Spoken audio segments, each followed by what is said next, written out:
पूर्ण केला मनोरथ. घराले घराले घराले कृपाळू, सांभाळिले सांभाळिले सांभाळिले अनाथा. घराले घराले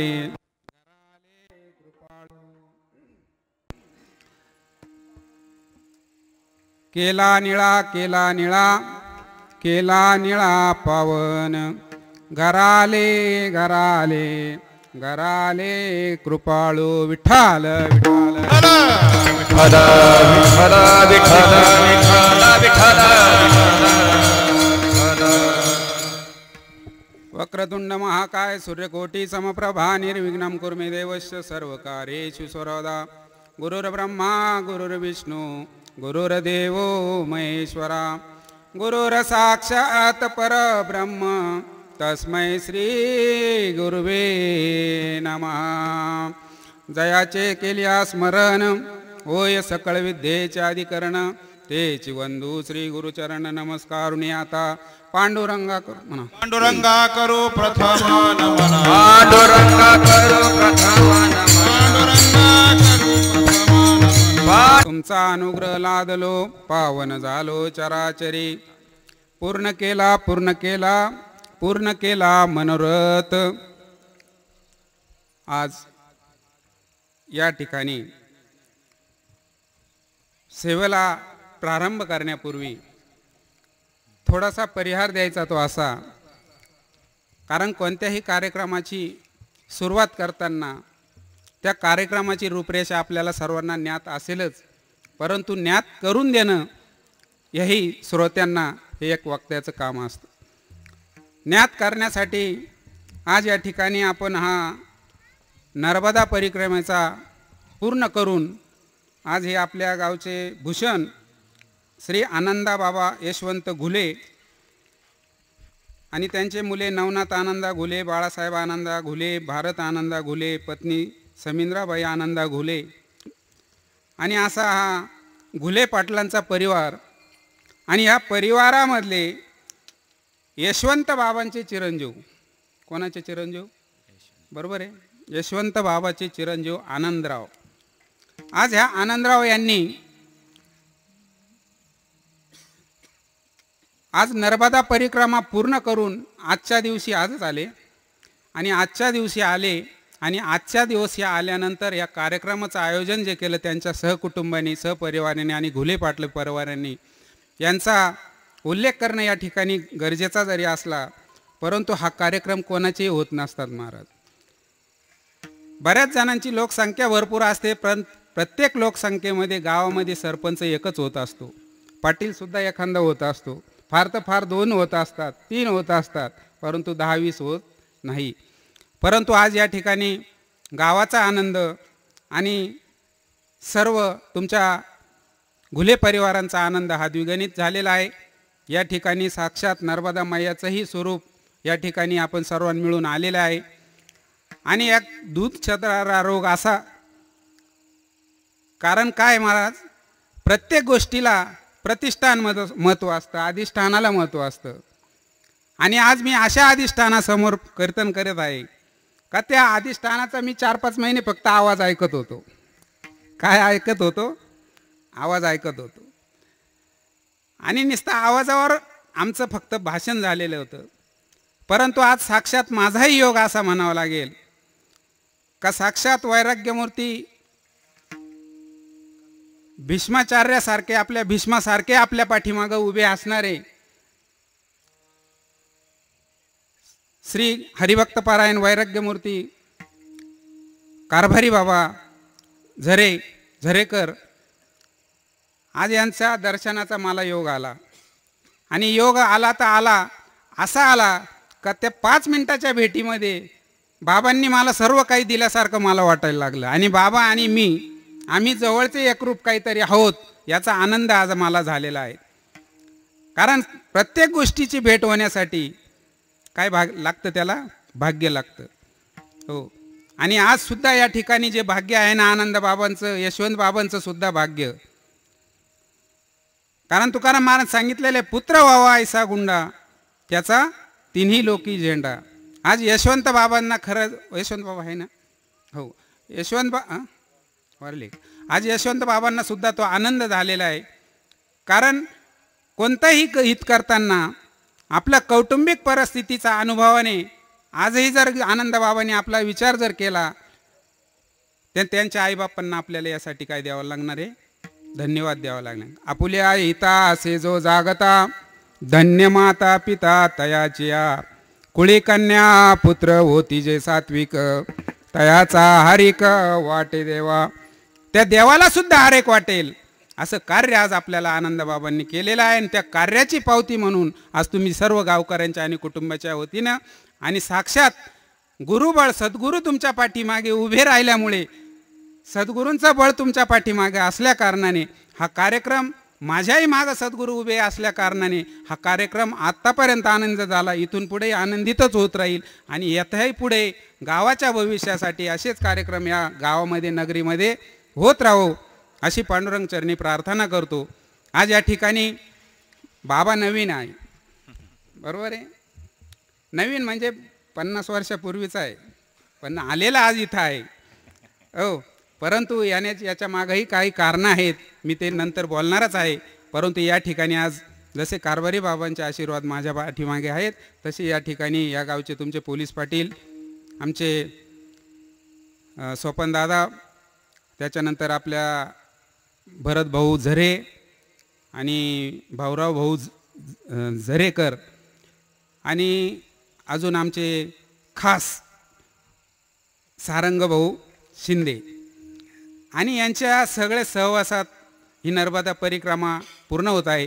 या ठिकाणी नर्मदा परिक्रमा पूर्ण करून आल्यानंतर आज माझ्याबरोबर कार्यक्रमासाठी आलेले आमच्या अजान वृक्ष वारकरी संस्थेचे अध्यक्ष श्री हरिभक्तपारायण भानुदास महाराज गांगुर्डे या ठिकाणी माझ्याबरोबर उपस्थित आहेत.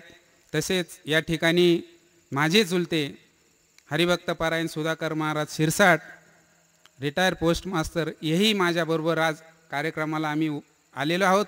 या कार्यक्रमाला आल्यामुळे जो आनंद आम्हाला मिळाला त्या आनंदाचा उत्प्रोत स्रोत आपण सर्वांपुढे तुमच्यापुढे मांडलेला आहे. या मांडल्यानंतर आज जी सेवेला सुरुवात करू त्या सेवेचा परिपूर्ण आनंद जर ब्रह्मरस आपल्याला सेवायचा असेल तर तो ब्रह्मरस सेवण्यासाठी आपण आता कीर्तनाला सुरुवात करू. कीर्तन सुरुवात करत असताना काही मर्यादा आपल्याला पाळाव्याच लागतात महाराज, कारण मर्यादाला महत्त्व आहे. मर्यादा असल्याशिवाय कोणत्याही कार्याला काय येत नाही. सीमा जर ओलांडल्या, पाण्याने सीमा ओलांडली तर काय होतं महाराज, वाहून जातं. आणि जे वाहून जातं ते खालून काहीतरी घेऊन जातं. आणि जो खालून घेऊन जातो तो खरबुडीत झालेला भाग परत भरून काढायचा म्हणजे अनेक प्रकारचे त्याला काय होतात महाराज, अडथळे येतात. मग ते अडथळे भरून न्यायचं ना सर, कारण असं आहे महाराज, कीर्तनाचा अंग कीर्तनाचा अंग हो होय अंग हरिरूप, हे कीर्तनाला इतकं महत्त्व आहे महाराज. आपण हे कीर्तन आपण वरच्यावर घेतलं नाही पाहिजे. कीर्तन आपण कीर्तनाला आलोय ना, कीर्तनाचा आपल्याला अंग काय झालं पाहिजे, हरिरूपच झालं पाहिजे. मग हे हरिरूप जर अंग करायचं असेल, आपल्याला जर प्रत्येक गोष्टीचा जर विचार करायचा असेल, अनुरूप अंग करायचा असेल, तर आपल्याला पहिल्यांदा काय आला पाहिजे, अनुभव आला पाहिजे. कशाचा, कीर्तनाचा. प्रत्येक गोष्टीला अनुभवाला महत्त्व असतं महाराज. आज अनुभव जर नाही आला तर मी काय तुमच्या पुढं सांगणार आहे. हो, अनुभव आला पाहिजे. अनुभव आला अंगी तो जगा देत असे. अनुभव आला पाहिजे. अनुभव आला तर आपल्याला जगाला काहीतरी देता येतं. आणि हा अनुभव कोणाला आला, संतांना आला. मग आता संतांना जर अनुभव आलेला आहे तर संत कोणासाठी कीर्तन करतायत, आपल्यासाठी. ते काय म्हणतं, बाबा मला अनुभव आला, बाबांना अनुभव आला, पण बाबांच्या आता विचार काय आहेत का, बाबा मला आनंद मिळाला, तो आनंद तुम्हाला सुद्धा मिळाला पाहिजे. बाबांनी आज इतकं वारकरी कार्य मोठं केलेलं आहे. मोठे मोठे संत बाबांच्या इथं येत असतात. मला त्यांची माहिती पण मिळाली, सर्व मिळालं. आणि महाराज त्या वटवृक्षासारखे आपल्या नेवासा तालुक्यामध्ये आज त्यांचे जाळेमुळे पसरलेले आहेत. आणि ह्या वटवृक्षाच्या झाडाखाली आपल्याला जर भक्कमपणे उभं राहायचं आहे तर आपण अशा वटवृक्षाच्या झाडाजवळ आहोत का त्याचा आपल्याला आस्वाद आपण घेतला पाहिजे. मग हे कीर्तन चालू करण्यापूर्वी मला थोडासा परिहार जो द्यायचा होता तो दिला, परंतु आता कीर्तनाला सुरुवात करण्यापूर्वी एकच सांगतो, आपण या कीर्तनात बसलेल्या असताना, कीर्तनामध्ये बसत असताना आपण टाळ्या पहिल्यांदा वाजवल्या पाहिजे. कारण ह्या टाळ्या जर आपण आता इथं वाजवल्या नाही तर या भर बाजारामध्ये टाळ्या वाजवायची वेळ कोणावर येते महाराज? कोणावर येते? जो टाळ्या वाजवित नाही त्याच्यावर येते महाराज.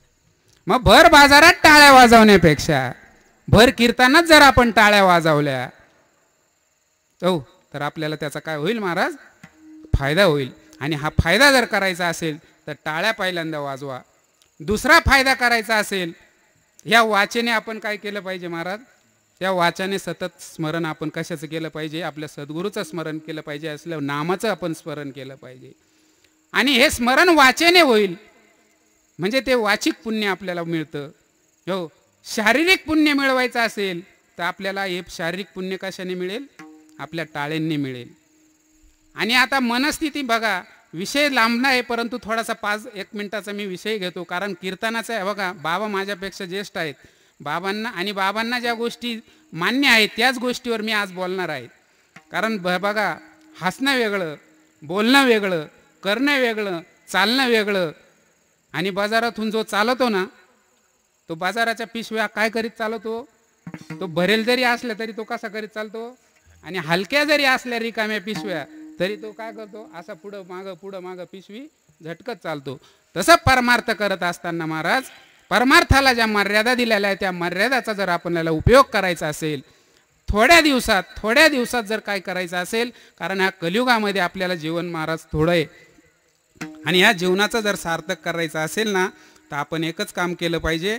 आपण जे करतोय त्या मर्यादेच्या आत आपण केलं पाहिजे. मर्यादा जर केला तर त्या मर्यादेचं उल्लंघन होत नाही आणि मर्यादा ज्यांनी ओलांडल्या नाही त्याचं कल्याण झाल्याशिवाय राहत नाही. आणि कल्याण जर करायचं असेल आणि तुमचं जर जीवनामध्ये मनोरथ पूर्ण करायचं असेल तर ते मनोरथ पूर्ण करायचं जर असेल, मनोरथ कशाने पूर्ण होत नाही. अभंगाचा सरळ अर्थ आहे. मी फार वेळ तुम्हाला ते सांगणार नाही, परंतु थोड्याच वेळात सांगतोय. परमार्थ म्हणजे काय, मनोरथ म्हणजे काय, हो, आणि मनोगत म्हणजे काय. जीवनामध्ये अभंगाला जर सुरुवात केली, पूर्ण केला मनोरथ. पूर्ण केला काय केला? पूर्ण केला. पण काय केला? तर मनोरथ. आज आनंदबाबांचा काय होता? ध्येय काय होता? मनोरथ काय होतं? का मी नर्मदा परिक्रमाला जाईल, नंतर परमार्थ करत असताना नर्मदेला जाऊन मी परत आलो. त्यांचं काय झालं? आज मनोरथ पूर्ण झालं. हो, घरा आले कृपाळू. जाताना आनंद बाबा ज्या अवस्थेत गेले होते, कोणत्या अवस्थेत गेलेले असतील ते थोड्या वेळाने ते सांगतील आपल्याला. परंतु घरा आले कृपाळू. घरा आले, जाताना घरातून कसे गेले आणि घरात येताना कसे आले यांच्या कुटुंबाला माहीत पडेल, तुमच्या गावाला माहीत पडेल आणि आनंदबाबांना स्वतःलाही माहीत पडेल का घरी ते कृपाळू म्हणून आलेले आहेत. हा झाला दुसरा अर्थ. सांभाळिले अनाथा. आता हा अनाथ कोण? सांभाळिले म्हणजे कोणाला सांभाळलं, कोणी सांभाळलं, कशासाठी सांभाळलं, किती दिवस सांभाळलं, कोणाला सांभाळलं? आनंदा घुलेंना नाही सांभाळलं. ह्या अनाथ जीवाला कोणी सांभाळलं? नर्मदा मैयांनी सांभाळलं. आणि त्या नर्मदा मैयांनी ह्या अनाथाला सांभाळून आज परत कुठं पाठवलेलं आहे? घराला पाठवले. कारण या 4 महिने यांना खाऊ कोणी घातलं? मुलाने घातलं, पत्नीने घातलं, कुटुंबाने घातलं, गावाने घातलं, कोणी घातलं नाही. परंतु यांना घालणारी आणि यांना पोचणारी कोणीतरी एक शक्ती यांच्या मध्ये होते. म्हणून हा अनाथ असून सुद्धा तो अनाथ कुठं आलेला आहे?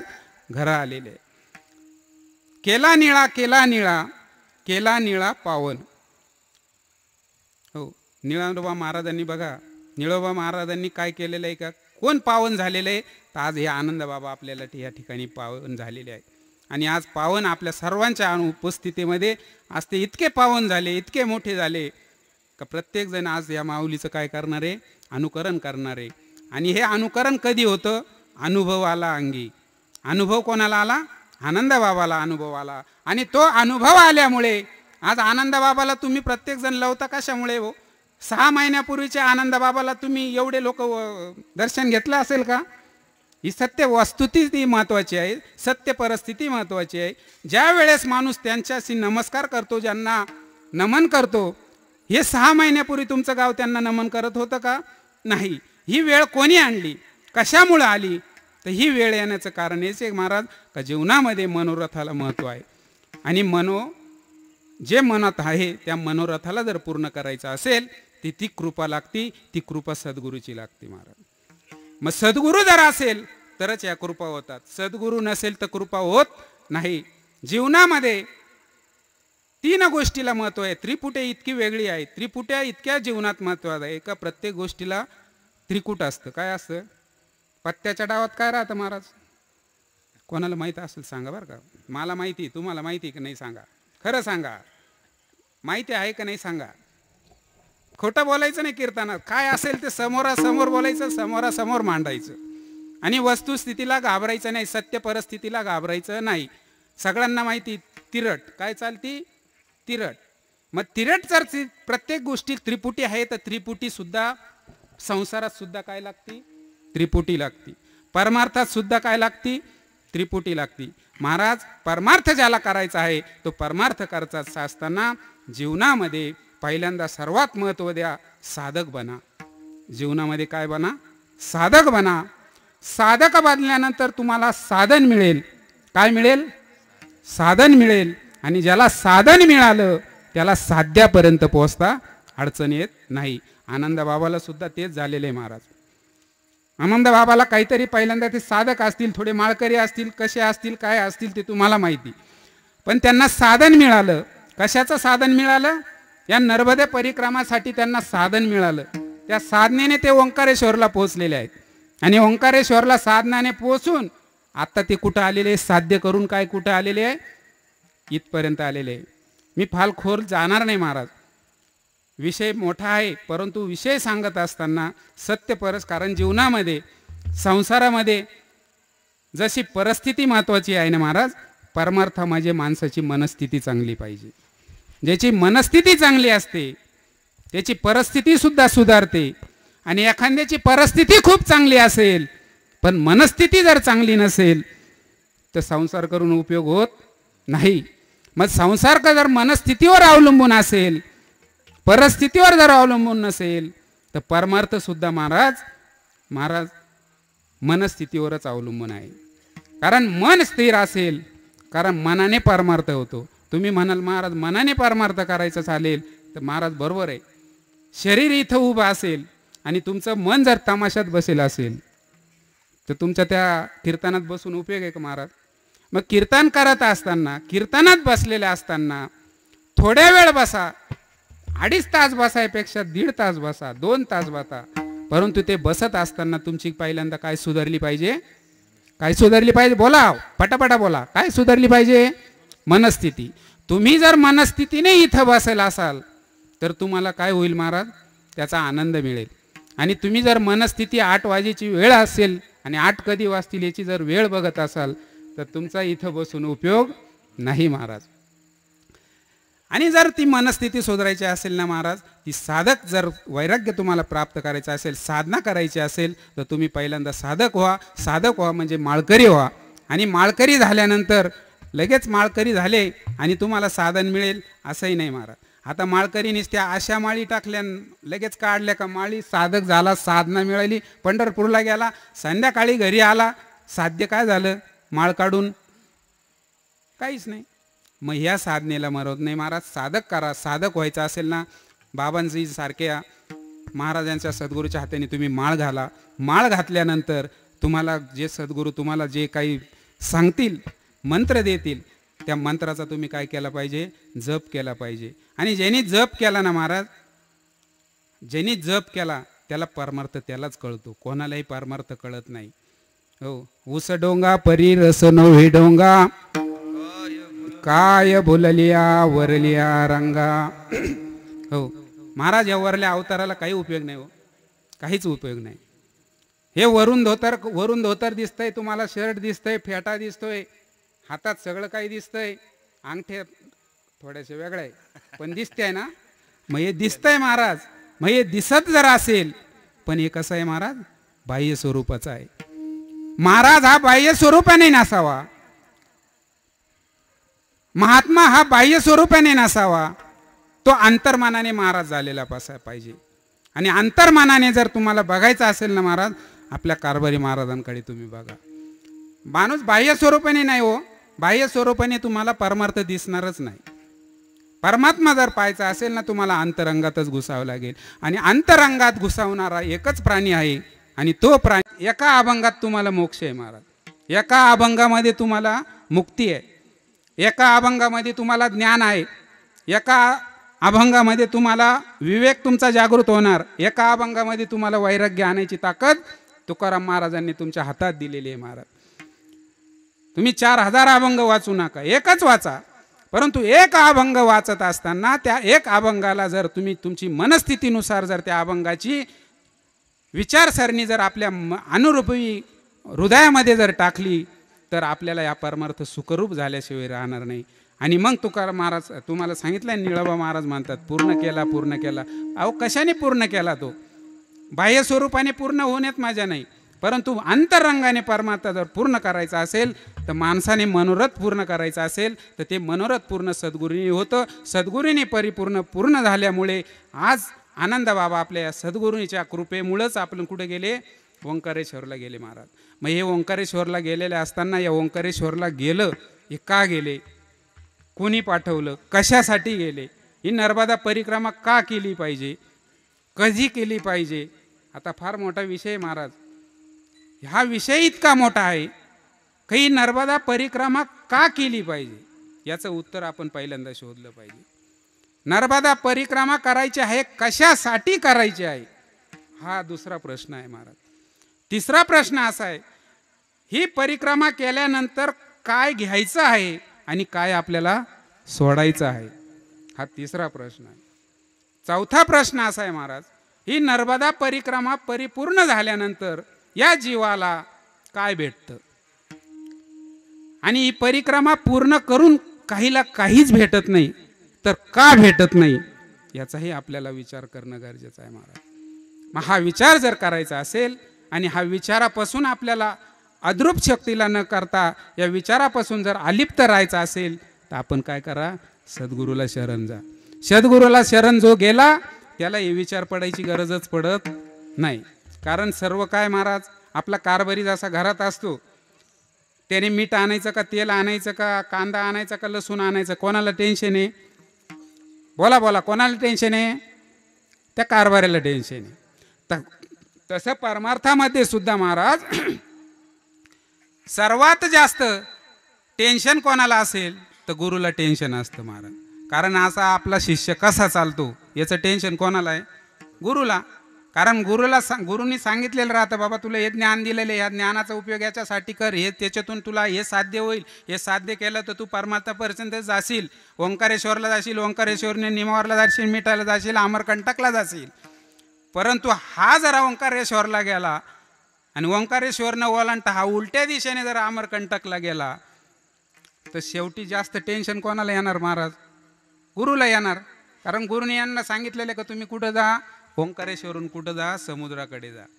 पण गुरूंना जर सांगितलेलं ओंकारेश्वरकडून समुद्राकडे जा, परंतु यांनी जर ऐकलं नाही आणि हा जर अमरकंटकच्या पाठीमागं रिटर्न जर पळायला लागला, तर शेवटी गुरु काय विचार करील का, नाही बाबा माझा शिष्य याला परत मार्गावर आणलं पाहिजे. त्या मार्गावर गेल्यासाठी परत गुरु काय करणार आहे?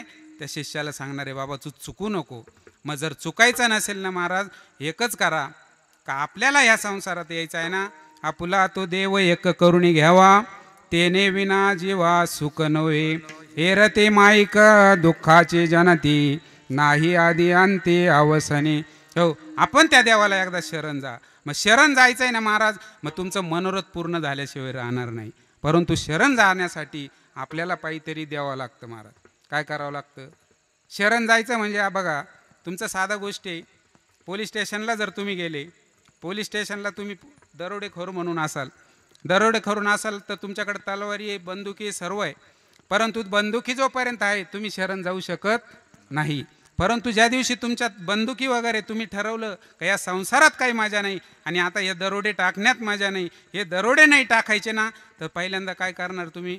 पोलीस स्टेशनला सांगितणार का बाबा आता आम्ही शरणागत होत आहेत. मग पोलीस स्टेशन पुढे गेला तर हा बंदूक अशी वर घेऊन जातो. कशी घेऊन जातो? अशी हातावर घेऊन जातो आणि त्या PSI ला सांगतो का बाबा मी तुम्हाला शरण आलेलो आहे, आता मला गोळीबार माझ्यावर गोळी काही झाडू नका. आणि जो माणूस शरण जातो त्यावेळेस तो PSI जो गोळ्या घालणारा असतो तो गोळ्या घालणारा सुद्धा विचार करतो का ठीक आहे आता हा शरण आलेला आहे तर याला आता मरण द्यायचं नाही. आणि ज्याला मरण द्यायचं नाही, ज्याला शरण गेला तो बोलता बोलता बोलता जर त्या माणुसकीने तो बोलत गेला तर शरण गेलेल्याला तो सल्लासुद्धा देतो. PSI त्याला सांगतो तू आता असं कर, असं जर केलं ना अशा मार्गाने तुला बरोबर बाहेर काढितो, तू फक्त आता असं असं कर.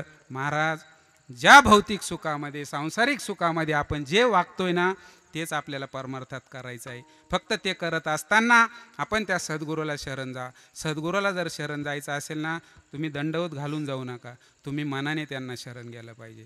कारण ह्या जीवनामध्ये ह्या संसार करत असताना हे शरीर जे आहे ना महाराज आपलं खूप काय झालेल्या विषयाने भरलेलं आहे.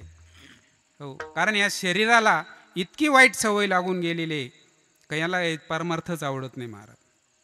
विषय विषयाचा पडीपाडू गोड परमार्थ लागे कडू, कडू विषय तो गोडू जेवासी झाला.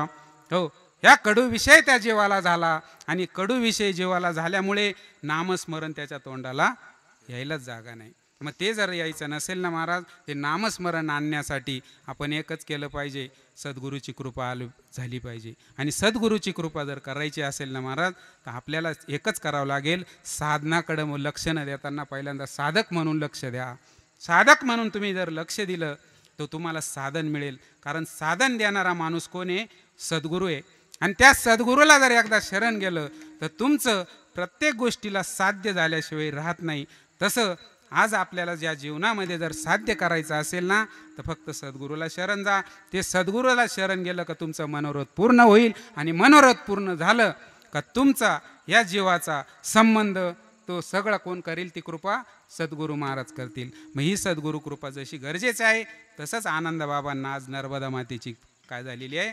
कृपा झालेली. ते पुढलं सविस्तर चर्चा करण्यापूर्वी आपण थोडं भजन करा. विठ्ठल विठ्ठल विठ्ठल विठ्ठल विठ्ठल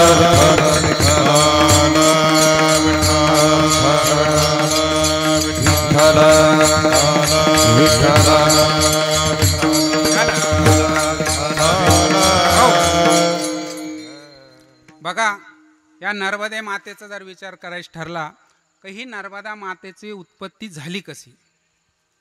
आता उत्पत्ती झाली कशी? उत्पत्ती झाल्यानंतर याचं विचार जर खोलात खोल विचार करायचा जर ठरला ना महाराज तर याच्यामध्ये सर्वात महत्त्वाचा विषय आहे की शिव महादेव जे आपले सर्वांचे महादेव आहेत या महादेवांची शतकोटीचे पहिल्यांदा काय केले? श्लोक तयार केले होते. किती कोटीचे? शतकोटी. शतकोटी श्लोक तयार झालेले असताना त्या शतकोटीमधून पहिल्या कल्पामध्ये असे 7 कल्प झालेले होते. किती कल्प? 7 कल्प.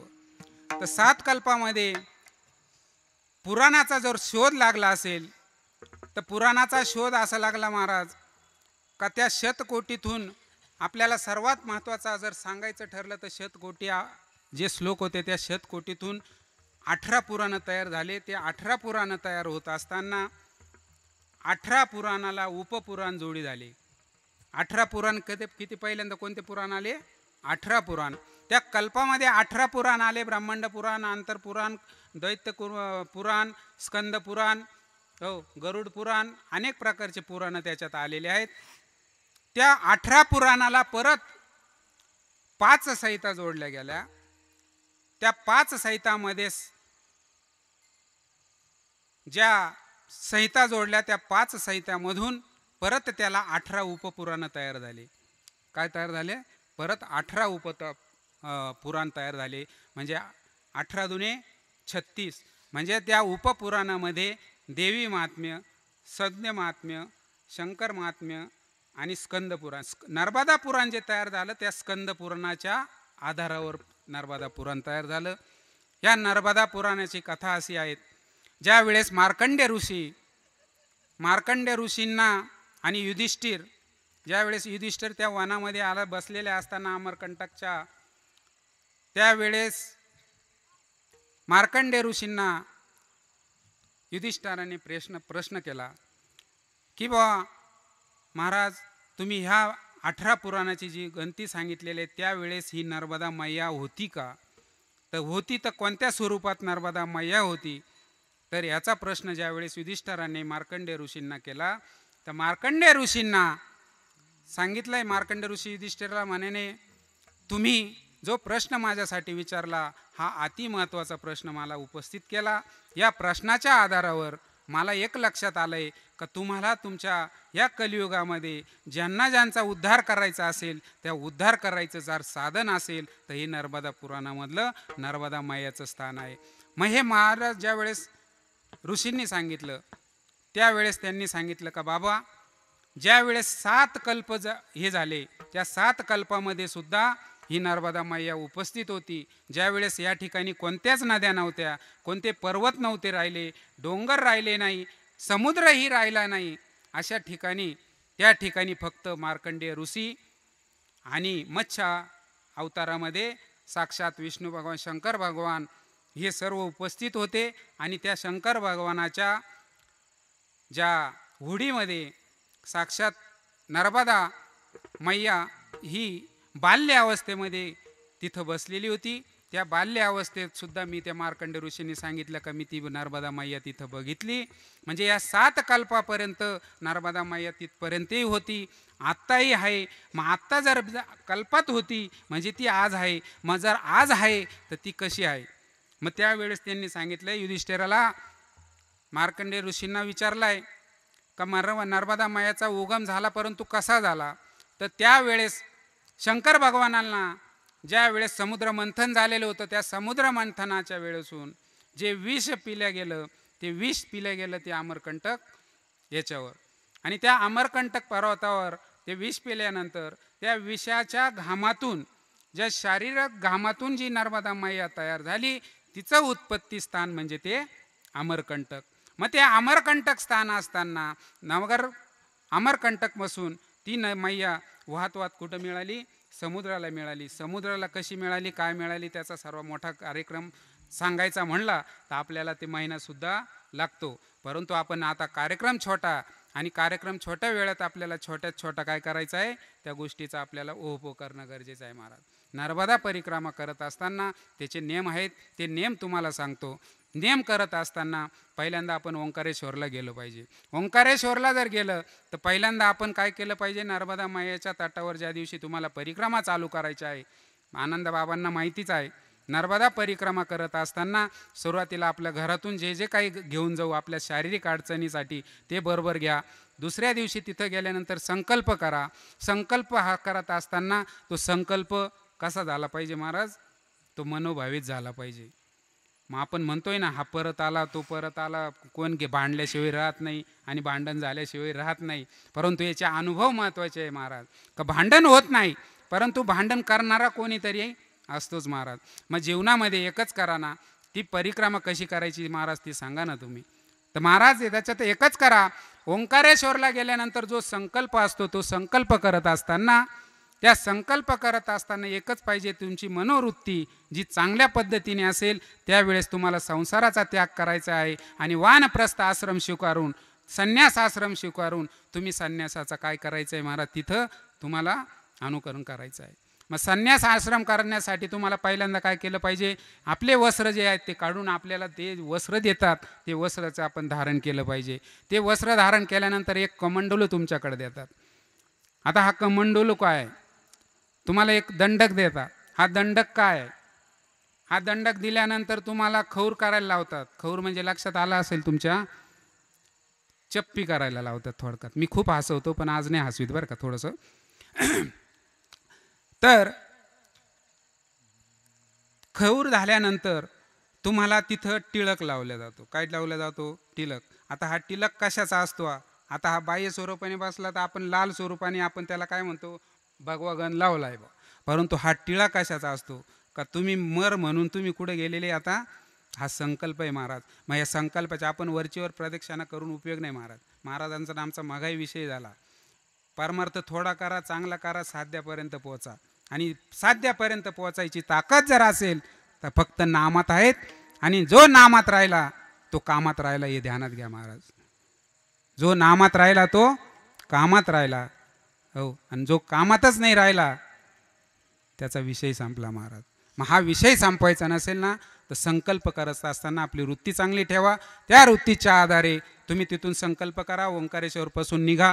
ओंकारेश्वरपासून तुम्ही जो मांधाता पर्वत आहे त्या पर्वताला तुम्ही परिक्रमा पूर्ण करा. संगमाची भेट घ्या. संगमाची परिक्रमा केल्यानंतर तुम्ही ओंकारेश्वर माधून बडवानी मार्गे तुम्ही शूलपाणी जंगलामध्ये गेले पाहिजे. आता बडवानीला गेलं, शूलपाणी जंगलात गेलं. बाबांना, आनंद बाबांच्या आता लागली ना, बरोबर लाईन लागली ना, सांगत चालत चुकलं तर बरं का. कारण मी काय साळुंकी मंजुळ बोलत असे गाणी, शिकविता धनी वेगळाची, काय चुकत माणूस, आपण चुकणारे माणसं आहोत. म्हणून शूलपाणीच्या बडवानीनंतर शूलपाणीच्या जंगलात गेल्यानंतर, शूलपाणीच्या जंगलात गेल्यानंतर जो अनुभव तुम्हाला आला त्या अनुभवाचं अनुकरण तुम्हाला करावं लागतंय. अनुभव शूलपाणीत आलेला आहे. शूलपाणीमध्ये का गेलं पाहिजे, शूलपाणीच्या जंगलातून किती वेळात तुम्ही पुढं गेलं पाहिजे, कोणत्या स्थितीत तुम्ही जाताय याचा अनुभव घेतला पाहिजे महाराज. शूलपाणी काय आहे, त्या शूलपाणी म्हणजे त्याला नाव काय, तर महाराज याचा पूर्व इतिहास सांगायचा ठरला तर फार वेळ असतो, परंतु थोडक्यात सांगतो. ज्या वेळेस दक्षिण तट काय आहे, उत्तर तट काय आहे, हे दोन तट आहेत. पण हे दोन तट कसे आहे महाराज, उत्तर तटाला जर गेला तर तुम्हाला सगळं सात्विक वृत्तीचे काय दिसतात, देवांचे सगळं भृग ऋषी, मांडव्य ऋषी, सगळ्या ऋषींचे काय दिसतात तुम्हाला, स्थानं दिसतात, आश्रम दिसतात. आणि दक्षिण दिशेला, दक्षिण तटाला गेले तर दक्षिण तटाला तुमचे पितर असतात. कोण असतात, तुमचे पितर असतात. देव वगैरे, ज्याचे दानव वगैरे जे जे काय असेल, अगुऱ्या उगऱ्या सगळे कुठं असतात, दक्षिण बाजूला. आणि उत्तर तटाला ज्यांनी प्रदक्षिणा ज्यांनी केली, उत्तर तटाचा जो आनंद आहे तो दक्षिण तटापेक्षा अतिशय सुंदर आहे पाटील साहेब. हे तुम्हालाही मान्य करावं लागेल. दक्षिण तटाला तुम्हाला त्रासच मिळणार, परंतु उत्तर तटाला जो जाईल, उत्तर तट ज्यांनी साधला त्याला आनंद हा अमरकंटकपर्यंत मिळतो. हा एक अनुभव आहे महाराज. त्या बडवानीतून शूलपाणीत घ्या. शूलपाण्याला शूलपाणी का म्हणलेलं आहे, शूलपाण्यामध्ये कोणते डोंगर चढल्यानंतर तिथं आपल्याला काय काय क्रिया मिळतात, काय काय समाधान भेटतं, काय त्रास भेटतात. कारण हे शूलपाणी जंगल म्हणजे महाराज रावणाचं राज्य. रावणाचे सर्व पाहुणे कुठं आहेत, कुठं आहेत, नातेवाईक त्याचे सगळे शूलपाणी.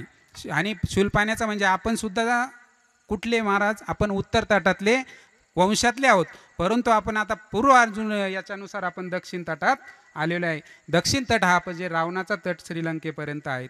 म्हणून शूलपाणीमध्ये आपण आलेलो आहे. शूलपाणीमध्ये आल्यानंतर त्या महादेवाला आपण तिथं त्याचं रिपीट केल्यानंतर आपण तिथंही शूलपाण्यातून पुढं पुढं पुढं येता धडगाव लागतंय. धडगावातून नंदुरबारमध्ये आपण येतोय महाराज. नंदुरबारमध्ये आल्यानंतर नंदुरबारच्या पुढे आपल्याला नीलकंठ धाम लागतंय.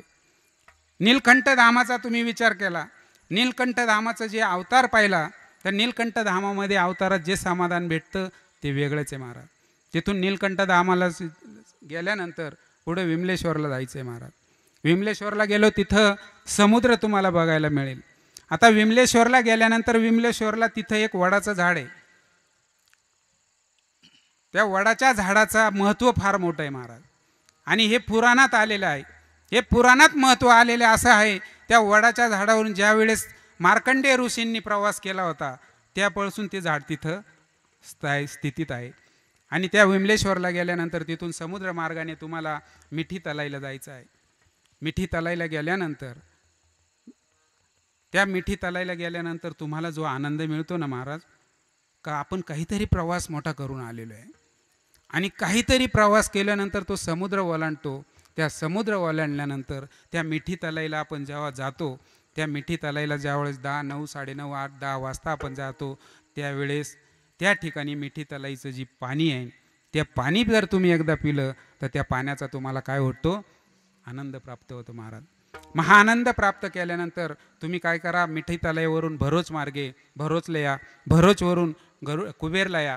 आता कुबेरला जर तुम्ही आले तर कुबेर कोणाची देवता आहे, कशाची देवता आहे? आपल्याकडे बघा आता गाड्याची गाड्या भरून जाऊ राहिली, जात आहे इकडं जाता का नाही माहीत नाही, पण नाशिक जिल्ह्यात फुल गाड्या आहे. कुबेरला जायचं म्हणलं का गाडी, दर आमुषाला गाडी. परंतु हे जात असताना आपण जसं स्वार्थासाठी जातोय तसं त्या कुबेरला सुद्धा महाराज तपश्चर्या जर केली ते कुबेरपण आणायची ताकद त्या कुबेर क्षेत्रामध्ये पुढं जर गेलं ना महाराज गरुडेश्वर आहे. त्या गरुडेश्वरला गेलं दत्त भगवानाची, तुम्ही जर साक्षात तिथं टेंबे स्वामींची समाधी तिथं आहे, त्या टेंबे स्वामींच्या समाधीचं जर दर्शन घेतलं तर तुम्हाला आत्महृदयामध्ये तुमची जी आत्मीयता अनुभव आहे तो अनुभव बाबाजी तिथं आल्याशिवाय राहत नाही गरुडेश्वरला. हा गरुडेश्वरचं महत्त्व तिथं आहे. तसंच पुढं पुढं चालत चालत चालत अनेक घाट लागतात. शेष घाट लागतो, राम घाट लागतो, अनेक प्रकारचे घाट लागतात. परंतु ते घाटावरून जात असताना, त्या घाटावरून जात असताना जिथं वाल्मिक ऋषींनी हे रामायण लिहिलं, जिथं लवकुशचा जन्म झाला, जिथं सीतामाईला वनवासामध्ये तिथं लवकुश तिथं राहिले, त्या लवकुशांच्या जागेत ज्या गुहेत जर तुम्ही गेला ना महाराज, त्या गुहेचा आनंद तुम्हाला वेगळा पाहायला मिळेल. आणि गुहेमध्ये जो गेल्यानंतर गुहेच्या पुढं जर गेलं तर पहिल्यांदा आद्य शंकराचार्य जे आहेत त्या आद्य शंकराचार्यांची गुहा आहे महाराज. त्या आद्य शंकराच्या गुहे भरत महाराज आम्ही गेलो होतो, पाटील पण होते. त्या शंकराचार्यांच्या गुहेमध्ये तुम्हाला अनेक प्रकारच्या अनुभूती तुम्हाला तिथे येतात. मग ह्या अनुभूती जर यायच्या असतील ना महाराज, तर आपल्याला पहिल्यांदा काय करावं लागेल का आपलं वैराग्य अवस्थेमध्ये आपण तिथपर्यंत पोहोचलेलो पाहिजे. आणि नर्मदा परिक्रमा करत करत करत तुम्ही शेषघाटला जा. शेषघाट कशाचा आहे महाराज? शेषघाट असायला ज्यावेळेस लक्ष्मणाने या रावणाच्या राज्यामध्ये इकडं परिक्रमा करण्याच्या अगोदर शेषनागाचं रूपाला तिथं तिलांजली देऊन तिथं लक्ष्मणाने तिथून ते रूप शेषघाटावरून टाकलं आणि शेषघाटापासून पुढे येत ते रामघाट झाल्यानंतर पुढे येतं परत नीलकंठ आलं ना महाराज. त्या नीलकंठाच्या पुढे अमरकंटकचा डोंगर, तिथं रामकुटिया म्हणून आहे. शेवटचा प्रवास जर असेल तर त्या रामकुटीचा प्रवास काय थरारक असतो हे आपल्या गावच्या लोकांनी इथं महाराजांनी बघितलेलं आहे. त्या ठिकाणी सारंग भाऊ बसलेले आहे, त्यांनीही त्या ठिकाणीचा तो अनुभव ऐकलेला आहे. नर्मदा मातेचा जो जयंती माता तिथं जंगलचा तो सुद्धा तिथं फार मोठा विषय आहे महाराज. ज्यावेळेस रामकुटीने आपण अमरकंटकला जातो ना, त्यावेळेस पहिल्यांदा लागते हळूहळू त्या जंगलातून आपण जातो. छोटीशी वाट असते आणि त्या छोट्याशा वाटेमधून कपिलधारा, पहिलं दर्शन कशाचं होतं? दूधधारा. आता ही दूधधारा कशी निर्माण झाली, ही दूधधारा कशासाठी तयार झाली आणि तिथं दूधधारा नाव कशामुळं पडलं याचा जर विचार केला तर कपिलधारा आणि दूधधाराचा विषय असा आहे महाराज. ज्या वेळेस नर्मदा मैयाने कपिलामध्ये तिथं दर्शन दिलं गेलं आणि ज्याच्यातून दूध प्राशन झालं ते दूध त्या ठिकाणी व्हायला गेलं. जे तेवढा भाग जो आहे तो पूर्ण दूधरूप, आपण जसं एखाद्या ग्लासमध्ये दूध घेतलं आणि परत काढलं आणि त्याच्यात पाणी टाकलं तर दुधाचा आपल्याला काय होतं त्याच्यात बघायला मिळतं. त्याच पद्धतीने त्या दूधधारामध्ये ते तुम्हाला बघायला मिळतं. कपिल मुनींचा विषय आला, पुढं कपिलधारा लागते. कपिलधारा गेल्यानंतर कपिलधारा का आली, कशासाठी आलं त्याचा मोठा इतिहास आहे. कपिलधारा झाल्यानंतर हे मनुष्य यादव कल्पामध्ये कोण पहिल्यांदा स्त्रीत्व जन्म कुठं झाला, कशासाठी झाला, पुढून त्यांना असं मोठं आहे, त्याला त्या गायींना कामधेनूंना ते स्तन पिणारा कोण, कशासाठी पिला, हा मोठा इतिहास आहे. आणि नंतर त्या ठिकाणून गेल्यानंतर अमरकंटकला आपण वर पोचतो महाराज. त्या अमरकंटकला पोचल्यानंतर ज्या ठिकाणी पहिल्यांदा लागतं महाराज राणीचा बाग. आता राणीचा बाग त्याला कथेचं स्वरूप अनेक आहे. कोणी सांगतंय बा तिचं लग्न झालं, लग्न करण्यासाठी राजा होता, हे होतं ते होतं, तो भाग सगळ्यांना कथानुरूप सगळ्यांना माहिती आहे. परंतु जे पुराणानुसार शास्त्रोक्त पद्धतीने सांगितलं जातं का तो मंडप होता, मंडपाच्या ठिकाणी त्या घामेतून ते नर्मदा मैया उत्पत्ती झाली. उत्पन्न झाल्यानंतर तिथून शंकराला जे जे वरदान मागायचे होते ते शंकरांनी त्यांना नर्मदा मैयाने वरदान दिले, नर्मदा मैयाला वरदान दिले. त्या नर्मदा मैयाला वरदान दिल्यामुळे त्या ठिकाणी नर्मदा मैयाने वरदान परिपूर्ण असे शंकराकडून घेतले आणि ते घेतलेले वरदान आज जे आपल्याला कामं येतात आहे ना, ते कामं येण्याचं कारण एवढंच आहे महाराज का ते वरदान असं घेतलं का सर्व नद्यांमध्ये सर्वात श्रेष्ठ नदी जर कोणती असेल तर ती नर्मदा मैया आहे महाराज. हो, मग ही नर्मदा मैया कशी नदी आहे महाराज? गंगामध्ये, सरस्वती नदी आणि ही नर्मदा मैया ही माहेश्वरी नदी म्हणून ओळखली जाते. त्या नर्मदा मैयाचं जर पुनरुज्जीव करायचं असेल तर त्या परिक्रमा पूर्ण करत करत ओंकारेश्वर अमरकंटक कोणती परत येते, ती ओंकारेश्वरला नर्मदापुरांच्या मार्गे, जबलपूर मार्गे, इटारसी मार्गे, त्या पद्धतीने वेळ सांगत चाला बरं का. तर इटारसी मार्गे आपण ओंकारेश्वरला पोहोचतो महाराज. ओंकारेश्वरला पोहोचलो तर ओंकारेश्वरला पोहोचल्यानंतर आपल्याला सर्वात पहिल्यांदा विषय येतो महाराज का हा ओंकारेश्वरला पोहोचायच्या अगोदर, कारण ते 3 दिवस इतके विचित्र असतात, त्याचे अनुभव जर सांगायचे ठरले ना महाराज, इथं बसलेले जेवढे जेवढे परिक्रमा करून आलेले आहे हे अनुभव सांगतील का ते अनुभव अशा पद्धतीने असतात ना महाराज, ते घरी सांगायचे म्हणले तरी बाकीच्यांना वाईट वाटतं कसं सांगितलं पाहिजे. आता आनंदबाबांना काय त्रास झाला मग त्यांनी मला बोलता बोलता सांगितलं. सारंगबाबांनी मग सांगितलं सारंगबाबांना काय त्रास झाला. आपल्या गावातील भाऊराव बाबा जरे हे ताजं उदाहरण आहे. ते आमच्याबरोबर होते परिक्रमेला. कोणाबरोबर होते? आमच्याबरोबर. आता तुम्हाला सगळ्यांचा त्यांचा इतिहास माहिती आहे. पहिला का मागल्या वर्षी ते येऊन गेले, म्हणजे परिक्रमाला झाले, परत त्यांना घरी आणलं बाबांनी मग सांगितलं मला. परंतु बघा त्या माणसाचा पुण्याचा साठा इतका होता का त्या पुण्याच्या साठ्यावर तो माणूस काय झाला, आज ती परिक्रमा पूर्ण करून इथपर्यंत आले महाराज. आणि ती परिक्रमा पूर्ण झाली महाराज, हेही खरं आहे. परंतु ते बाबालाही सांगितलं परिक्रमा परिपूर्ण करून घेणारा कोणीतरी त्यांच्याबरोबर होते, म्हणून ती परिक्रमा पूर्ण झाली. कारण महाराज नर्मदा माया एकच सांगते, सगळं करा, सगळं करा. तुम्ही जाताना काय घेऊन जाता माहिती का? अहंकार घेऊन जाता. काय घेऊन जाता? जाताना डायरेक्ट इथून बोलतात महाराज, ही नर्मदा परिक्रमा पूर्ण करील तरच घरी येईल. हे काय झालं तुमचं? काय झालं?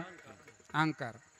अहंकार झाल्यानंतर नर्मदा माई बाबा आता अहंकाराने का होईना, पण तू कुठं ये, तू एकदा ये.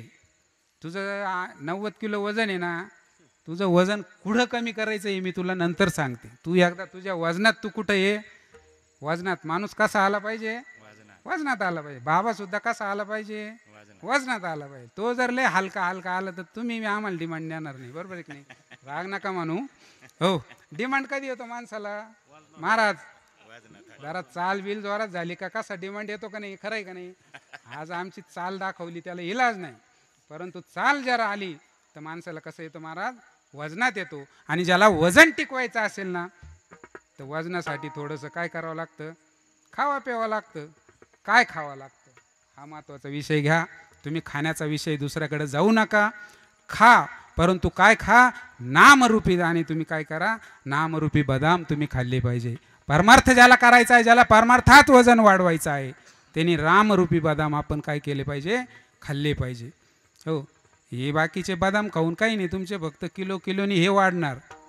हो, परंतु अंतरंगाचे तुमचं बळ जर वाढवायची क्षमता कशात असेल तर त्या नामात आहे. म्हणून ओंकारेश्वरला जा. वेळ झाला असेल तर मला सांगा किती वाजता संपवायचं आपल्याला. हां, तर परमार्थ करत असताना ओंकारेश्वरला तुम्ही पोहोचायच्या अगोदर अनुभव अनेक प्रकारचे येतात महाराज. आणि सांगायचा विषय असा आहे, परमार्थ करत असताना त्या ओंकारेश्वरची परिक्रमा करत असताना एक अनुभव तुम्हाला सांगतो. कारण आपल्या इकडे सगळे पैसेवाले महाराज, आपण सगळेच पैसेवाले, त्याच्यामुळे आपल्याला गरिबीची किंमत कळत नाही. महाबांना आम्हाला मग तेच सांगितलं होतं का आम्ही ज्या वेळेस शूलपाणीचं जंगल चढलो, ते डोंगर चढलो, त्या डोंगर चढल्यानंतर आमची मनस्थिती अशी झाली होती का आता आपण याच्यात जगतीसुद्धा नाही, इतकी परिस्थिती वाईट झालेली होती. आणि ती वाईट परिस्थिती सांगत असताना ज्यावेळेस 6 वाजले 6:30 वाजले, अंधार पडलेलं होतं. अंधार पडलं आणि आता त्या ठिकाणी सगळं अंधार दिसायला लागलं आणि डोंगरात दुसरं काही दिसायला, आणि सगळे जेव्हा याचा आवाज यायला लागला, कशाचा? प्राण्यांचा. तर मग आमच्यावर पाटील होते, आम्ही 7-8 जणांचा ग्रुप होता. त्या आवाज आल्यानंतर त्या एवढ्या आवाजात त्या बाईने आम्हाला काय केलं, त्या माताजीने आम्हाला आरोग्य दिली. महात्माजी इधर आओ.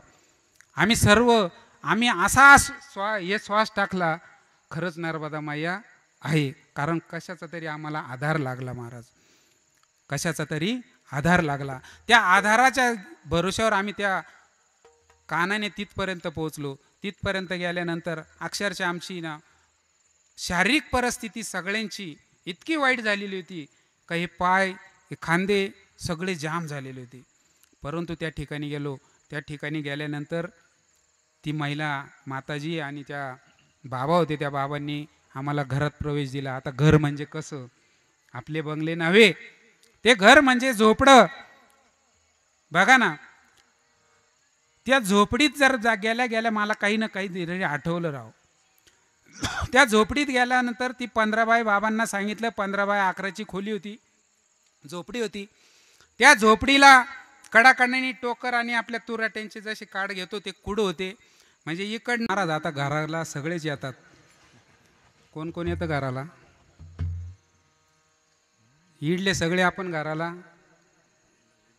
आता इथंही आले आणि तिथंही, आणि एका घराला परत जायचं. थोडं लक्षात आलं तुमच्या? घराला आले पण कोण आले? कृपाळू. मग आता घराला काही काही कृपाळू येतात, काही काही दयाळू येतात, काही काही झोपाळू येतात, काही काही लाजाळू येतात. हो, बरोबर आहे. मग आता घराला येत असताना कृपाळू हा शब्दच का लावला? याच्या मागं काही कारण असेल ना महाराज. हो, तिथं लाजाळू का नाही लावला? हो, म्हणजे बघा, निळा महाराजांनी किती मोठं त्याच्यात कारण ओतलेलं आहे. कृपाळू म्हणजे कोणाची तरी कृपा. आता कृपाळू म्हणजे आपण म्हणाल बा फार प्रेमळ वगैरे वगैरे वगैरे हे शब्द, परंतु अभंगाचा अनुकरण करत असताना, त्या अभंगाची पार्श्वभूमी बघत असताना, त्या कृपाळू शब्दाचा अर्थ कृपा, कृ म्हणजे काय, पा म्हणजे काय, लू म्हणजे काय, हो, याचा बारीक सारीक जर विचार केला तर कृपाळू शब्दाचा अर्थ निघेल महाराज का त्याच्यावर कोणाची तरी काय झालेली आहे? कृपा झालेली आहे. हो, आणि ती कृपा आज आनंदबाबाची काय झालेली आहे? नर्मदा मायेची तिथं कृपा झाली. त्या कृपाळूपणाचा फायदा घरा आले कृपाळू. हो, आनंदबाबा नाही म्हणले. हो, आज तुम्ही बघा, त्यांच्याकडे बघताना आनंदबाबा म्हणून बघू राहिले का नर्मदा परिक्रमा करून आले म्हणून बघू राहिले? खरं सांगा. हो, तुम्ही आनंदबाबा पाटील घुले असं म्हणून त्यांच्याकडे आज बघून नाही राहिले. आज त्यांच्याकडे बघत असताना तुम्ही त्यांच्याकडे सात्विक वृत्ती भावाने तुम्ही त्यांच्याकडं बघत आहात. त्यांची पत्नी बघत असेल, सात्विक वृत्तीने बघत असेल. त्यांचा मुलगा बघत असेल, सात्विक वृत्तीने बघत असेल. गावातले लोक, महिला बघत असतील, सात्विक वृत्तीने बघत असतील. आपण सर्व ज्येष्ठ नागरिक, सर्व मुलं बघत असतील तर आनंदबाबाकडे कोणत्या दृष्टीने बघतोय? सात्विक दृष्टीपणे. मग आता इथून मागं आनंदबाबा सात्विक नव्हते का? 6 महिन्यापूर्वी आनंदबाबा सात्विक नव्हते का? आला प्रश्न पडलाय का महाराज? परंतु 6 महिन्यापूर्वीचे आनंदबाबा आणि आज घराला आलेले आनंदबाबा याच्यात जर फरक दिसायचा असेल तर हा कृपाळूपणाचा, नर्मदा मैयाचा आशीर्वाद आज त्यांच्या पाठीवर आणि माथ्यावर पडलेला आहे. कारण त्यांनी आज लय मोठं म्हणजे पुण्याचं काम केलंय ना म्हणा, आणि सद्गुरूचा हात त्यांच्यावर पडलाय. हो, सत्यगुरु राये कृपा मज केली, परिनाई घडली सेवा काही, सापडिले वाटा जाता गंग स्नाना, मस्तकी तो जाना ठेविला कर, भोजन मागती तुप पावशर, पडिला विसर स्वप्न माझी, काही कळे उपजला अंतराय, म्हणून या काय त्वरा झाली, राघव चैतन्य केशव चैतन्य, सांगितली खून माळिकेची, बाबाजी आपुले सांगितले नाम, मंत्र दिला राम कृष्ण हरी. हो, महाराज यांच्यावर आज कृपा झाली. ती कोणाची झाली?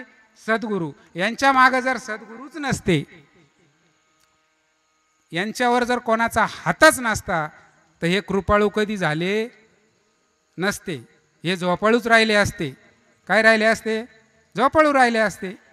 परंतु कृपाळू होण्यासाठी सद्गुरूची कृपा लागते. मग ही सद्गुरूची कृपा जर करायची असेल तर आपण काय केलं पाहिजे? तर त्या सद्गुरूला शरण आपण गेलं पाहिजे. त्या सद्गुरूला आपण एकदा जर शरण गेलं तर घर, आता घरा तुम्ही लक्षात घ्या, कृपाळूचा विषय घ्या, घराचा विषय घ्या. घर कधी आणि घर कधी लागते लक्षात घ्या. माणसाला घर कळतं. काय कळतं? घर कळतं. तसं परमार्थ करताना सुद्धा कळतो. परमार्थ करताना घर कळतं आणि घरात गेल्यानंतरही घर कळतं, पण जेव्हा घर घर करतं, कधी करतं ते घर शेवटच्या दिवशी. कधी? आमच्याकडे एक शब्द आहे बा त्याला, घर लागली. काय म्हणत्या? शेवटच्या दिवशी काय लागती? घर लागते. तेच घर असतं, पण ते शेवट घर करायला लावतं. आणि जे घर करायला लावतं ते काय करतं महाराज? दारोदार हिंडायला लावतं ना महाराज. दारोदार कसं हिंडतं? हो, 84 लक्ष योनी कशात हिंडायला लावतं. मग ते दारोदार जर भटकायचं नसेल तर तुम्ही काय करा महाराज? एकाच घरात राहा. आणि मग त्या एका घरात जर राहिले ना, त्या घरात बसल्या ना महाराज, ठाईचं बैसोनी करा एकचित्त, आवडी अनंत आळवावा. हो, तुम्हाला काहीच करायचं नाही, ठाईच बसा. मग ठाई जर एकदा तुम्ही बसले ना, तुम्हाला कशाची गरज आहे हो महाराज? हो, मग त्या गरज जर साध्य करायची असेल, तुम्हाला घर जर चांगलं करायचं असेल तर तुकडोजी महाराजांसारखं करा महाराज. हो, राजा सजी महाली सौख्य कधी मिळाली, या झोपडीत माझ्या, हो, भूमीवरी पडावे ताऱ्यांकडे पहावे, हो, रामनाम नित्य गावे, या झोपडीत माझ्या. कशात? अहो महाराज, त्या तुकडोजी महाराजांनी जे सांगितलं ना तेच आपल्याला सांगायचंय. ही झोपडी आहे महाराज, ही 4 पायाची झोपडी आहे, हिला 4 खांब आहेत. या 4 खांबावर आपल्याला आधारित नामस्मरण करायचं आहे. आणि हे नामस्मरण जर करायचं असेल तर ते नामस्मरण करत असताना माणसाने एकच करा, त्या घराला चांगलं घरपण द्या. आणि ते घराला घरपण रामनामाने घरपण येईल, ते दुसऱ्या चरणात सांगतात. घराले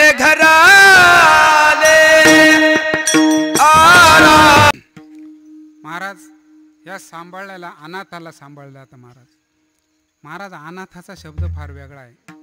अनाथ काय? अहो आपण अनाथच आहे. बघा अनाथ कसे आहे? आपण जर देव आहोत, आपण काय म्हणतो? त्या मनुष्यात मी देव बघितला. मग जर देव बघितलाय म्हणजे तो मनुष्य काय आहे? देवच आहे. मग जर देव आहे तर देवाकडे तुम्ही देवासारखं त्याच्याकडे बघत का नाही? बरं बघता तर किती वेळ बघता? थोड्या वेळच बघता. हो, कारण देव असा आहे महाराज, देवाचेच अंश आपण आहोत. देव अंशी आहेत, पण देव हा अंश आहे. आपण कोण आहे? त्याचे अंश आहोत.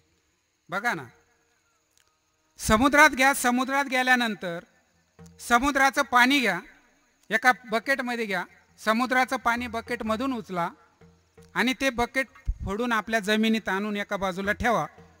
पाणी ओता. त्या बकेटमधून ओतलेलं जे पाणी असेल त्या पाण्याचं काय तयार होतं? जमिनीवर पाणी ओतल्यानंतर काय तयार होतं? आपण सर्व खातो ते काय तयार होतं? मीठ तयार होतं, क्षार तयार होतो.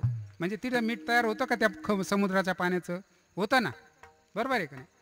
तेच समुद्रात आणलेलं पाण्याचं मीठ तयार होतं आणि परत तेच मीठ भरलं आणि तेच मीठ परत समुद्रात जर जाऊन टाकलं तर काय झालं?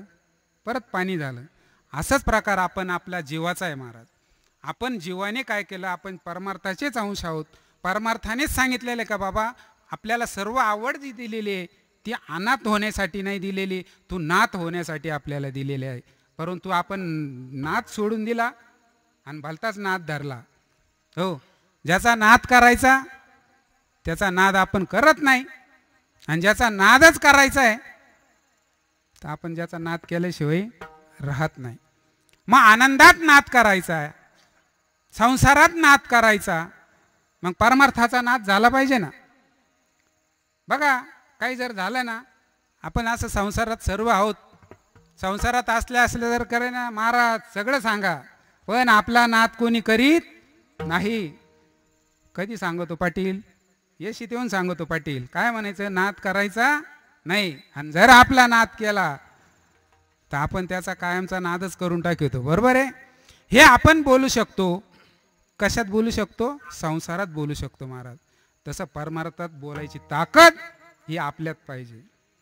नाद करायचा आहे ना, या समोर नाद करा. कारण तुकाराम महाराजांनी ते पण सांगितलेलं आहे.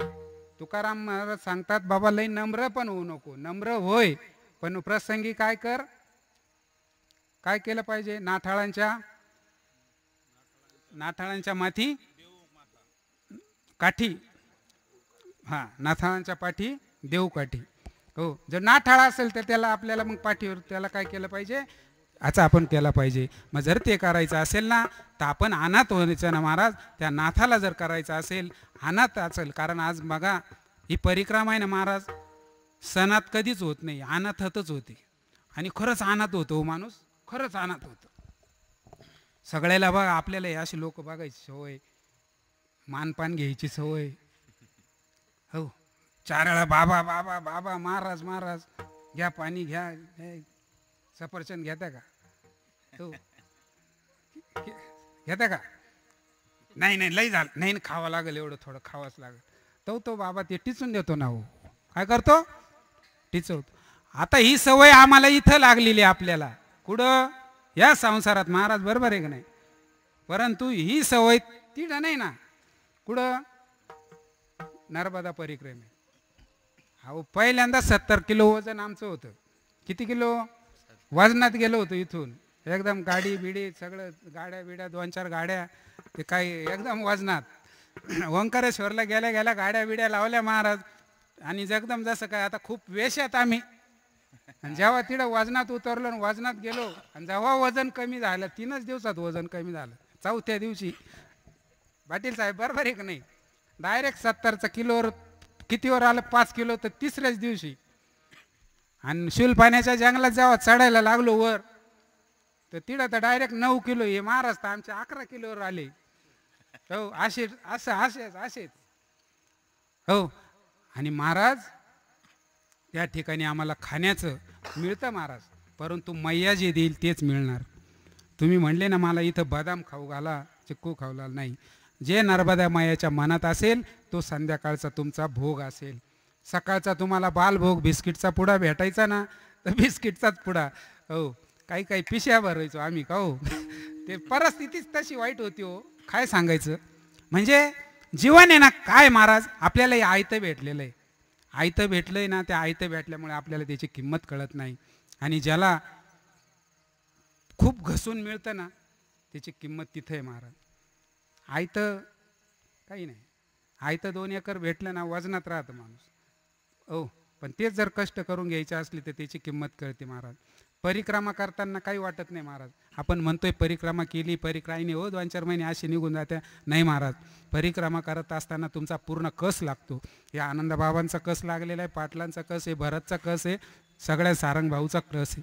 हा कस का लागतो? तर हा कस लावण्यासाठी महाराज, हा कस इतका कस लागतो ना, तुमचा शारीरिक कस वेगळा, हो, तुमचा मानसिक कस वेगळा, बौद्धिक तुमचा कस वेगळा, हो, तुमचा म्हणजे सगळ्या गोष्टीने कस लागतो. तुम्हाला आहे ना, त्या परिक्रमाच्या रस्त्याने गेल्यानंतर सगळ्यात पहिलं कोण इसरतं माहिती का? तुमचे घरचे इसरात्या. कोण इसरात्या? 4थ्या 5व्या 2-4 दिवस फोन येतो. 4थ्या 5व्या नंतर फोन काही हळूहळू कमी होतो. 15 दिवसानंतर का आपण खरंच नाशिक जिल्ह्याचे आहे का, हा प्रश्न कधी पडतो? 15 दिवसांनी. 15 ते 20 दिवसानंतर विचार केला, नंतर गावाचा विसर पडतो. नंतर हळूहळू तुमचा सगळा, तुम्हाला पाहुण्याचा फोन येणार नाही, कोणाचा नाही, तो तुमचा जीवाचा भावाचा लय काय असेल ना, काहीच कोणाचे 15-3 वारांनी तर कोण परत विषयच घ्यायचा नाही. फक्त आलं का इकून बरे आहे का, बस, याच्या पलीकडं काही नाही. आणि बरं चालू आहे का, याच्या पलीकडं कोणी काही विचार नाही. आणि अक्षरशः तिकून आम्ही इतके खोटं बोलायचो, काय सांगायचं, हा बरे तुमचं बरं आहे का, काय म्हणायचं, तुमचं बरं आहे. तिकडं आम्ही तंगडे कवडीत चालणं होईना, पण घरी काय सांगायचो आम्ही, का आमचं बरं आहे महाराज.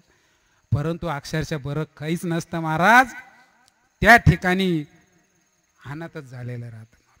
आणि त्या ठिकाणी फक्त आहे ना, हे जे प्रेमाची मंडळी भेटते ना महाराज, बघा आमचं शास्त्र एवढं, म्हणजे आम्हाला प्रदक्षिणा याचा अनुभव इतका चांगला आला. आम्ही जेवढे बसलेले ना महाराज, त्या नर्मदा परिक्रमाच्या वाटेने कधीच ग्रुप टिकत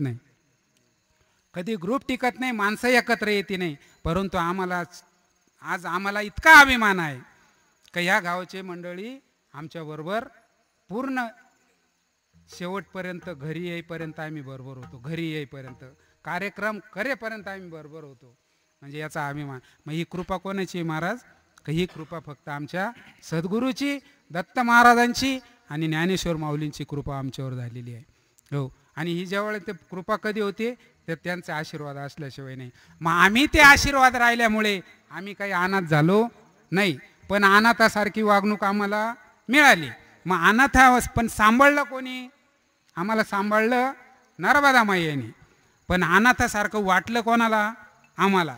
जरी अनाथ केलं पण सांभाळलं मैयानी, आम्हाला सांभाळलं. आणि मैयांनी सांभाळल्यामुळे आम्ही काय झालो? अनाथ होण्यापासून वाचलो. परंतु जगाच्या दृष्टीने अनाथ नव्हतो, परंतु आमच्या मानसिक दृष्टीने आम्ही अनाथ झालो. कारण का बाह्य स्वरूपाने या जगाने आम्हाला या विषयापासून लांब लोटलं आणि ह्या विषयाने अंतरंगातून, या संसारातून आम्हाला काय केलं? त्या नर्मदा मैयेने बाहेर टाकलं. आणि बाहेर काढल्यामुळे आमचं नामस्मरण सतत चालू राहिलं. आणि त्या नामस्मरणाच्या आधारावर आम्ही त्या नामस्मरणात अनाथ झालो. कशात झालो? नामस्मरणात अनाथ झालो. आम्ही शारीरिकदृष्ट्या अनाथ नाही झालो, परंतु मानसिकदृष्ट्या आम्हाला अनाथ करणारं कोण असेल तर ते नाम होतं महाराज. त्यांनी सांगितलं, महाराज याच्यात काही मजा नाही, घरच्या प्रपंचात मजा नाही. तुम्हाला इतके दिवस झाले बायको खाऊ राहिली, पोरं जेवण करू राहिले, सगळे बराबर चालू आहे जिथल्या तिथं, पण मग तुमचं तुम्ही बघा आणि मग ते जर नाम चाले. कारण महाराज त्या नर्मदा मैयाच्या ठिकाणी जर चाललं तर या तोंडाने वाचिक जर नाम आपण सतत घेत चाललो ना, हो, नाम चाले वाटे, यज्ञ पाऊली पाऊली घडे. म्हणजे नामस्मरण एक एक जर नामस्मरण राम राम राम राम राम म्हणत गेलं तर एक एक यज्ञ आपला होत चालतो. आणि सगळ्यात तुम्हाला ध्यानस्थ जर घरगुती आपल्याला ध्यानस्थ व्हायचं राहिलं तर आपल्याला खूप वेळ लागतो. परंतु वाटेने आपण चाललो तर 12 घंट्यातलं 11 घंटे जरी नामस्मरण चाललं तर त्या नामस्मरणाच्या जोरावर आपण ती प्रदक्षिणा कधी होते महाराज कळत नाही. आणि ती पायी प्रदक्षिणा ज्याची झाली तो अनाथ राहत नाही, तो सनात होतोच होतो. परंतु देवाचा तो एकरूप असा भक्त तयार होतो. आणि एकरूप भक्त तयार झाला तर तो अनाथ व्हायचा प्रश्नच नाही. कारण तो आणि मी एकत्र झाला का आपलं सर्व हे होतात. ते महाराज चरणात सांगतात. सांभाळिले सांभाळिले